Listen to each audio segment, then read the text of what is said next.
আসসালামু আলাইকুম প্রিয় দর্শক, শরীফ ওসমান হাদি তার উপর যে হত্যা চেষ্টাটা হলো সেটা নিয়ে নানা ধরনের কথা হচ্ছে। প্রথমত আমরা যেটা বলতে চাই, তার শারীরিক অবস্থাটা কেমন। তার শারীরিক অবস্থা গুরুতর, কোনো সন্দেহ নাই, মানে খুবই সেন্সিটিভ অবস্থায় উনি আছেন এবং ওনাকে নিয়ে অলরেডি সিঙ্গাপুর চিকিৎসার জন্য পাঠানো হয়েছে, উন্নত চিকিৎসার জন্য।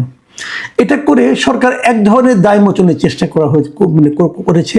তারা বোঝানোর চেষ্টা করেছে যে তারা তার সর্বোচ্চ চিকিৎসার ব্যবস্থা করছে। আমি নিজেও তা মনে করি, এটাই সবচেয়ে ভালো চিকিৎসার জন্য ওনাকে সিঙ্গাপুরে পাঠানো হয়েছে। ব্যয়বহুল চিকিৎসা নিশ্চয়ই এটা সরকার বহন করবেন, সরকারের বহন করা উচিত। কারণ এই ঘটনার দায় আমি কিন্তু প্রথমত সরকারকে দেব। সরকার কেন অস্ত্র উদ্ধার করতে পারলো না, সরকার কেন সন্ত্রাসীদের দমন করতে পারলো না, কিভাবে দমন করতে হবে এটা সরকার জানবে এবং সরকার সেটা জানবে বলেই তারা দায়িত্বটা নিয়েছে। কাজেই এটা দায় সরকারের, সরকার সেই দায় মোচনের চেষ্টা করছে বলে আমি মনে করি। এটা একদিক দিয়ে ভালো। কিন্তু দ্বিতীয় প্রশ্ন হলো আমার, যে হত্যাকারী হিসেবে যাকে দেখানো হচ্ছে সিসিটিভিতে তাকে এখনো ধরা সম্ভব হয় নাই। এটা আমার জন্য একটু হতাশাব্যঞ্জক। দুদিন আগেও আমি বলেছিলাম, আমি আশা করেছিলাম যে আমাদের পুলিশ বাহিনীর যে তৎপরতার কথা আমরা জানি, তারা হয়তো এটা দ্রুতই ধরে ফেলতে পারবে। সেই সঙ্গে আমি একটি ছোট্ট সন্দেহ পোষণ করেছিলাম। সেই সন্দেহটা পোষণ হলো যে যদি পুলিশ বাহিনীকে স্বাধীনভাবে কাজ করতে দেওয়া হয় তাহলে তারা পারবে। এটা বলার মাধ্যমে আমি অনেক কিছু আসলে বোঝাতে চেয়েছিলাম।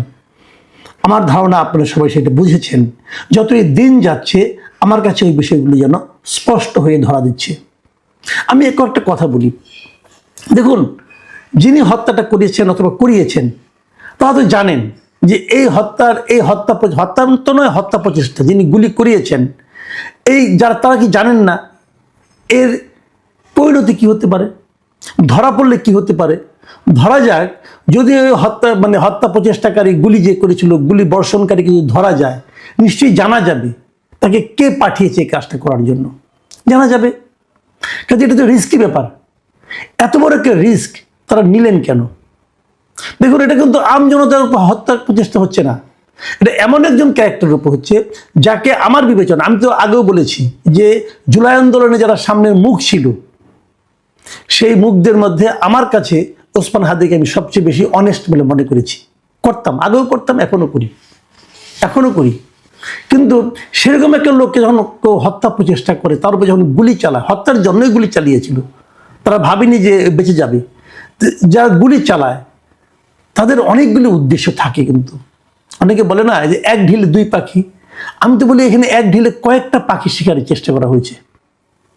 আমি ব্যাখ্যা করেছি কালকে, আরেকবার বলি। দেখুন, আপনারা মনে করতে পারবেন, প্রথমত এই হত্যা প্রচেষ্টাটাকে খুব সাদা চোখে, যাতে নাকি মানুষ মনে করে যে এর সঙ্গে বিএনপি জড়িত অথবা বিএনপির মির্জা আব্বাস জড়িত, এরকম যেন মনে করে, সেরকম একটা দৃশ্যকল্প তৈরির চেষ্টা করা হয়েছিল। আপনাদের মনে আছে যে তখন যখন লাইভটা হয়, সেখানে বারবার বলা হচ্ছিল যে ঢাকা ৮ আসনে প্রার্থী হওয়ার কারণে তার উপর হত্যা চেষ্টা চালানো হচ্ছে, তাকে গুলি করা হয়েছে, এটা কিন্তু বলা হয়েছিল। আমরা দেখেছি মির্জা আব্বাস যখন তাকে দেখতে গিয়েছেন, তখন তাকে কিভাবে অপদস্থ করা হয়েছে এবং ওটার মাধ্যমে বলার চেষ্টা করা হয়েছে যে তুমি গুলি করিয়েছ, তুমি কেন আসলা। মির্জা আব্বাস ধৈর্য সহকারে বিষয়টাকে হ্যান্ডেল করেছেন, কিন্তু এটা কিন্তু একটা লক্ষ্য ছিল। আবার দেখুন, ঘটনাটা কবে ঘটানো হয়েছে? ডিসেম্বরের দ্বিতীয় সপ্তাহে, যে সময়ে শহীদ বুদ্ধিজীবী দিবস আছে, যে সময়ে আমাদের বিজয় দিবস আছে, এবং অনেকে বিজয় দিবসকে এরই মধ্যে কিন্তু একটা অশ্লীল দিবস হিসাবে বলেছে, অশ্লীল একটা শব্দ ব্যবহার করে বিজয় দিবসকে আখ্যায়িত করেছেন এবং হুমকি দিয়েছেন যারা 16 ডিসেম্বরকে বিজয় দিবস বলবে তাদেরকে নাকি তিনি তার স্ত্রীর স্যান্ডেল দিয়ে পিটাবেন, এই জন্য হুমকি কিন্তু হয়েছে। এবং উনি আবার বিশেষ দলের সঙ্গে জড়িত বলেও আমরা জানি, আমরা দেখেছি বিভিন্ন সময় উনি তাদেরকে ফোন করেন, আপ্যায়ন করেন, অনেক কিছু করেন, বিষয়গুলো খেয়াল করেন আপনারা। এর মধ্যে আবার আমরা কি দেখলাম, আরো কটা ঘটনা ঘটলো। 14ই ডিসেম্বর যখন নাকি বুদ্ধিজীবী হত্যা দিবস হলো, তখন আমরা দেখলাম একটা বিশ্ববিদ্যালয়, একটা পাবলিক বিশ্ববিদ্যালয়ের প্রভিসি বলছেন যে ওই দিন নাকি ভারতীয়রা বুদ্ধিজীবীদেরকে মেরেছে, রাজাকার আলবদররা মারেনি, পাকিস্তানিরা মারেনি। একই কথা বলতে শুনলাম জামাতের সেক্রেটারি জেনারেলকে, তিনিও বলছেন এটা নাকি রাজাকার আলবদরা মারেনি, পাকিস্তানিরা মারেনি, এটা নাকি ভারতীয়রা মেরেছে, এটা নাকি ভারতীয়দের ব্লু প্রিন্ট।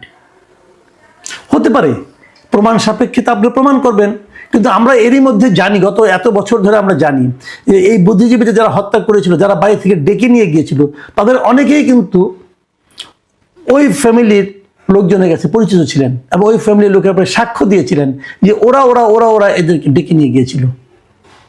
তাদের সেখানে আমরা দেখেছি তারা কারা, তাদের পরিচয় আমরা জানি। তাদের মধ্যে কেউ ভারতীয় ছিল বলে আমরা কিন্তু জানি না। আর ভারতীয় একটা গণহত্যা করলো রায়ের বাজারে, আর্মি তখন এই দেশে আছে, এটা কতটা কি সম্ভব?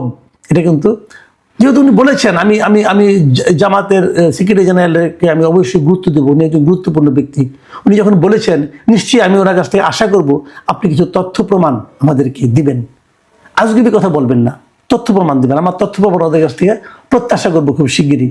আর ওই প্রভৃতি সাহেব ওনার কাছ থেকেও আশা করব উনিও দিবেন। কারণ আমার কথা হলো কি, আপনারা এমন একটা প্রসঙ্গ নিয়ে কথা বলছেন যে প্রসঙ্গটা ইতিহাসে প্রতিষ্ঠিত। অনেকে বলে থাকে এটা নাকি আওয়ামী ইতিহাস। হ্যাঁ, হতে পারে আওয়ামী ইতিহাস। আসলে বিশ্লেষণ করি, আওয়ামী ইতিহাসের সঙ্গে বিরোধ অনেকের তৈরি হতেই পারে, আমার কোনো আপত্তি নাই। প্রকৃত ইতিহাসটা আমাদের জানা দরকার। আমরা এখন একটা জামাতি ইতিহাস পেলাম, সেই জামাতি ইতিহাস আওয়ামী ইতিহাস নিয়ে আমাদের যারা নাকি ইতিহাসবেত্তা যারা আছেন তারা বসুন, কথা বলুন, বিশ্লেষণ করুন। আমাদের এখানে একটা আকর গ্রন্থ আছে, আমি সবাইকে অনুরোধ করবো পারলে আপনারা পড়েন। একটা আকর গ্রন্থ আছে আমাদের, সেটা হলো আমাদের স্বাধীনতা যুদ্ধের দলিলপত্র। এটা হাসান হাফিজুর রহমান সম্পাদিত একটা বড় গ্রুপ এটাকে করেছিল। সেই দলিলপত্রের মধ্যে কিন্তু আর কিছু নেই, কারো কোনো মতামত নেই, খালি দলিলপত্রগুলো আছে। সেগুলো আপনারা স্টাডি করেন, করলে বুঝতে পারবেন কোথায় কি ছিল। আমি আর বেশি কিছু বললাম না, প্রয়োজন হলে ডিটেলে আমি যাবো এটা নিয়ে। এইগুলো একটা জিনিস। এর মধ্যে কি ঘটলো আমরা গত রাতে দেখলাম, আনিস আলমকে, সাংবাদিক আনিস আলমকে বাসা থেকে উঠিয়ে নেওয়া হলো এবং নেওয়া হওয়ার পর প্রায় 12-13 ঘন্টা পর তার বিরুদ্ধে একটা মামলা হলো এবং সেই মামলা থেকে গ্রেপ্তার দেখানো হলো। আনিস আলমকে কেন গ্রেপ্তার করা হলো? আমি এটাও শুনেছি যে